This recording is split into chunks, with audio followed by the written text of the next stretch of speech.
अखेर Rafale fighter जेट्स भारतात दाखल झालेत। फ्रान्सहून निघून तब्बल 7,000 किलोमीटर्सचा प्रवास करून बुधवारी 5 रफाल विमानं अंबाला एअरबेसवरती दाखल झाली। रफाल हे नावच सध्या अनेक गोष्टींमुळे चर्चेत आहे, कारण रफालवरनं अनेक मतप्रवाह आहेत। भारताने मारलेला हा एक मास्टर स्ट्रोक आहे असं काही जण म्हणतायत, तर रफालच्या खरेदीत घोटाळा झाल्याचा विरोधक आरोप करतायत। एकीकडे देशाचे आत्ताचे संरक्षण मंत्री राजनाथ सिंह यांनी असं म्हटलंय की या विमानांमुळे आता भारतीय वायुदल कोणत्याही आव्हानाला तोंड द्यायला सक्षम आहे, तर दुसरीकडे देशाचे माजी संरक्षण मंत्री असणाऱ्या शरद पवारांनी असं म्हटलेलं आहे की रफाल विमानं गेम चेंजर ठरणार नाहीत। पण मग नेमकी भानगड काय आहे? फ्रान्समधून आपल्याकडे आलेली ही विमानं गेली काही वर्ष सतत चर्चेत का आहेत, आणि खरंच यामुळे पाकिस्तान आणि चीन हे आपले दोन शेजारी आपल्याला घाबरायला लागतील का? यासोबतच या विमानांमध्ये असं नेमकं आहे तरी काय, या सगळ्याबद्दल आज आपण बोलणार आहोत। जाणून घेऊयात गोष्ट रफाल लढाऊ विमानांची।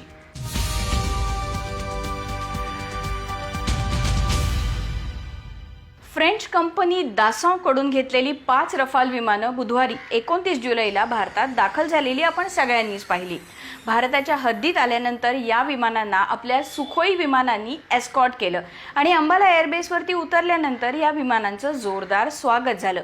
याच विमानांवरनं काही दिवसांपूर्वी राजकीय वातावरण तापलं होतं। या विमानांची खरेदी, किती विमानं घेतली, त्यांची किंमत किती, या सगळ्यावरनं वाद झाला होता। त्याबद्दल आपण थोड्या वेळाने बोलूयात, पण आधी आपण पाहूयात की ही विमानं आपल्या हवाई दलात दाखल झाल्यानंतर नेमकं काय होणार आहे। ही विमानं गेम चेंजर ठरतील का असं विचारल्यानंतर शरद पवार यांनी अजिबात नाही असं उत्तर CNN न्यूज 18ला दिलेल्या मुलाखतीत दिलं होतं। ते म्हणाले, रफाल विमानं भारताकडे येणं यावर चीन गंभीरपणे विचार करत असेल, पण चीन चिंता करत असेल असं वाटत नाही। चीनची संरक्षण तयारी आणि भारताची तयारी यामध्ये मोठी तफावत आहे, त्यामुळे ही विमानं काही गेम चेंजर नाहीत। भारताने 36 रफाल विमानं विकत घेतलेत, म्हणजे रफाल विमानांची 2 स्क्वॉड्रन्स आता आपल्याकडे असतील। पण यामुळे संरक्षण विषयक गरजा पूर्ण होणार का, याविषयी संरक्षण तज्ज्ञांमध्ये दुमत आहे। संरक्षण विशेषज्ञ मारूफ रजा यांच्या म्हणण्यानुसार रफाल भारताला मिळणं ही एक अतिशय चांगली आर्थिक बाब आहे। मारूफ रजा म्हणतात, भारतीय सेनेसाठी एखादं नवीन आयुध विकत घेण्याआधी त्याबद्दल भरपूर तपास केला जातो। या गोष्टीची दीर्घकाळ तपासणी केल्यानंतर सेना ती विकत घेण्याचा सल्ला देते। चीन असो वा पाकिस्तान, इतर कोणत्याही देश किंवा भारतीय उपखंडात इतर कोणाकडेही रफालच्या तोडीचं विमान नाही, म्हणूनच या गोष्टीची खूप चर्चाही झाली। सोबतच या रफाल खरेदीवरनं वाद झाला, पण अजून काही सिद्ध होऊ शकलेलं नाहीये। माजी एअर चीफ मार्शल अनिल टिपणेस यांनी BBC मराठीशी बोलताना देखील हेच मत व्यक्त केलंय। रफाल विमानांची ही संख्या पुरेशी नाही, फक्त विमानं घेऊन चालणार नाही, तर ती पूर्ण क्षमतेने वापरता यावी यासाठी दारुगोळा, शस्त्रास्त्र, त्यांच्या मेंटेनन्ससाठीची उपकरणं यामध्ये देखील गुंतवणूक करणं गरजेचं असल्याचं त्यांनी म्हटलेलं आहे। 2 स्क्वॉड्रन्स म्हणजे आपल्याला वाटतं की फार जास्त आहे, ते बिलकुल नाही आहे। आपली ही जी बाउंड्री जी आहे, सरहद जी आहे, मला माहिती आहे किती लांबीची आहे, थाउजंड ऑफ किलोमीटर। चायनाकडे जितकी विमानं आहेत, they may not be as good as the Rafale, even the Mirage, the Sukhoi, तरी पण त्यांची संख्या जी आहे ती अफाट आहे। विमान is just a platform, carries weapons. तुमच्याकडे हे शस्त्र असतात, पण ते शस्त्र पण आपल्याला किती पाहिजे आहेत त्याचा पण अंदाज करायला आपण करायला पाहिजे, आणि ते केला असेल लोकांनी। पण तुम्ही किती आणताय, किती बॉम्ब घालणार, तुम्ही किती हे एअर टू ग्राउंड वेपन घेणार, तुम्ही ए टू ए किती वेपन घेणार, कारण एक एक हे जे आहे शस्त्र, इच बॉम्ब और इच मिसाईल, जे एक एक 2-2 करोडची त्यांची किंमत आहे। So it is a very expensive thing. So we have to have weapons also. You can't afford to lose even one aircraft. Right. Not only lose, but you can't afford to have it damaged. You have to make sure की तुम्ही जे वापरता तेव्हा त्याला नीट वापरता, ज्यानं तुम्हाला training चांगलं झालं आहे, तुमच्याकडे वेपन्स आहेत, तुमच्याकडे इंटेलिजन्स आहे। ही विमानं तयार करणाऱ्या दसॉ कंपनीच्या वेबसाईटवरती या विमानांचं वर्णन ओमनी रोल, म्हणजे अनेक गोष्टी करू शकणारं, सर्व गुणसंपन्न असं केलंय। तर रफाल किंवा राफेल या शब्दाचा अर्थ बर्स्ट ऑफ आर्टिलरी फायर म्हणजे अतिशय वेगाने एकामागोमाग एक करण्यात आलेला गोळ्यांचा वर्षाव.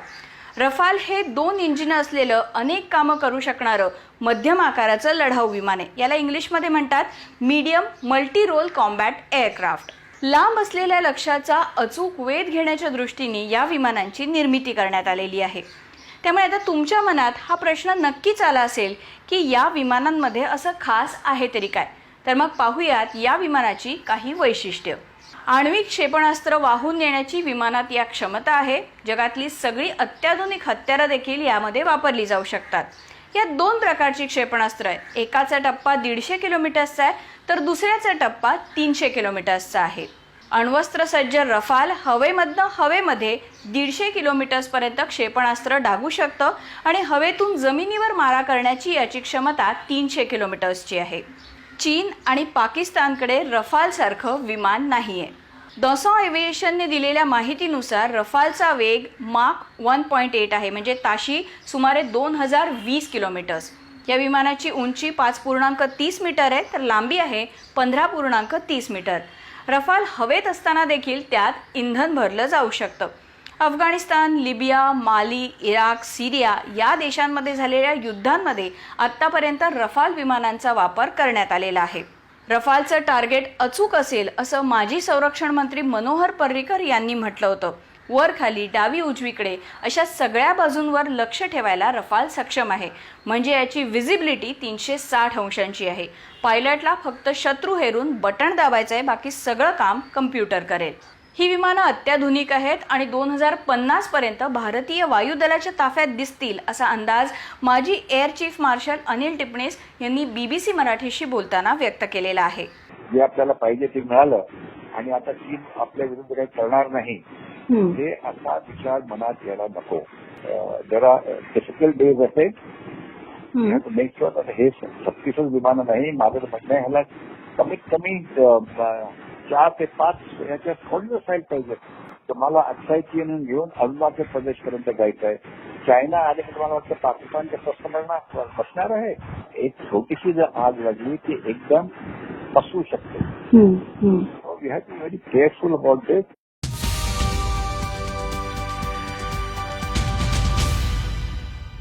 रफाल सध्या जितक्या चर्चेत आहे त्यापेक्षा जास्त चर्चेत गेल्या काही वर्षांपूर्वी होता आणि कारणही अगदी तसंच होतं. रफालच्या कराराचा वाद. डॉक्टर मनमोहन सिंगांच्या UPA सरकारने 2010 मध्ये रफालच्या खरेदीची प्रक्रिया फ्रान्समध्ये सुरू केली. 2012 ते 15 दरम्यान दोन्ही देशात वाटाघाटी सुरू होत्या. रफाल फायटर जेटची किंमत UPA सरकारच्या कार्यकाळादरम्यान 600 कोटी रुपये ठरवण्यात आली होती. पण मोदी सरकारने जेव्हा हा करार नक्की केला तेव्हा त्यामध्ये प्रत्येक रफाल विमानासाठी सुमारे 1600 कोटी रुपयांची किंमत ठरवण्यात आल्याचा दावा काँग्रेसने केला.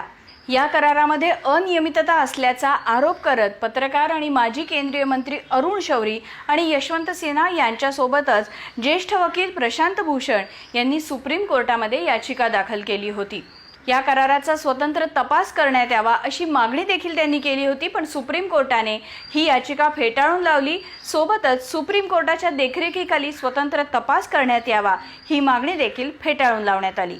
दसॉ कंपनीसोबतच्या करारातला ऑफसेट क्लॉज देखील वादात सापडला होता. भारत सरकार जे 59,000 कोटी रुपये या विमानांसाठी देईल त्यातल्या 50% गुंतवणूक भारतात करण्यासाठी काही अटी घालण्यात आल्या. या गुंतवणुकीसाठी निवड करण्यात आली ती अनिल अंबानींच्या रिलायन्स डिफेन्सची. याच कंपनीची निवड का केली, कशी केली यावरून देखील वाद पेटला. अंबानींची निवड करणं आमच्या हातात नव्हतं, आम्हाला फक्त तोच पर्याय देण्यात आला होता असं फ्रान्सचे तत्कालीन राष्ट्राध्यक्ष फ्रान्सवा ओलांद यांनी म्हटल्याचा दावा फ्रेंच माध्यमांनी केला होता. पण रिलायन्सची निवड आम्हीच केली आणि आमच्या भागीदारीतून फेब्रुवारी 2017 मध्ये दसॉ रिलायन्स एरोस्पेस लिमिटेड या कंपनीची स्थापना झाली असं नंतर दसॉने जाहीर केलं. नरेंद्र मोदी आणि अनिल अंबानी यांनी 30,000 कोटींचा सर्जिकल स्ट्राईक केला असं ट्विट करत राहुल गांधींनी यावर टीका केली होती. तर हिंदुस्तान एरोनॉटिक्स म्हणजेच HAL या भारतीय कंपनीकडनं रफाल विमानं बनवून घेता आली नसती का यावरून देखील वाद झाला होता. रफाल हे लढाऊ विमान म्हणून चांगलं आहे. भारतीय हवाई दलाची कौशल्य देखील वादातीत असल्याचं जाणकार सांगतायत. पण त्यामुळे भारत हा जगातील सर्वात शक्तिशाली वायुदल असणारा देश होणार आहे का? जर चीनने भारतावरती एकाच वेळी अनेक ठिकाणांवरनं हल्ला केला आणि त्यात त्यांना पाकिस्तानने साथ दिली तर ही 36 विमानं कितपत पुरेशी ठरणार असा सवालही जाणकार विचारतायत. त्यातही सध्या आपल्याकडे फक्त 5च रफाल विमानं आलेली आहेत. या विमानांच्या वापरासाठीचं मेंटेनन्ससाठीचं प्रशिक्षण यात देखील बराच काळ जाणार असल्याचं तज्ज्ञ सांगतायत. त्यामुळे रफालच्या आगमनामुळे हुरळून न जाता याच्याकडे स्ट्रॅटेजिकली पाहायला हवं असं तज्ज्ञांनी म्हटलेलं आहे. आजची ही सोपी गोष्ट तुम्हाला कशी वाटली आम्हाला जरूर कळवा. तुम्हाला जर एखाद्या विषयाबद्दल माहिती हवी असेल तर ते देखील आम्हाला सांगा. देशविदेशातल्या घडामोडींसाठी bbcmarathi.com ला भेट द्यायला विसरू नका. आणि हो, सोबतच यूट्यूब, ट्विटर, फेसबुक, इंस्टाग्राम या सगळीकडे आम्हाला लाईक, शेअर, सबस्क्राईब, फॉलो करायला विसरू नका.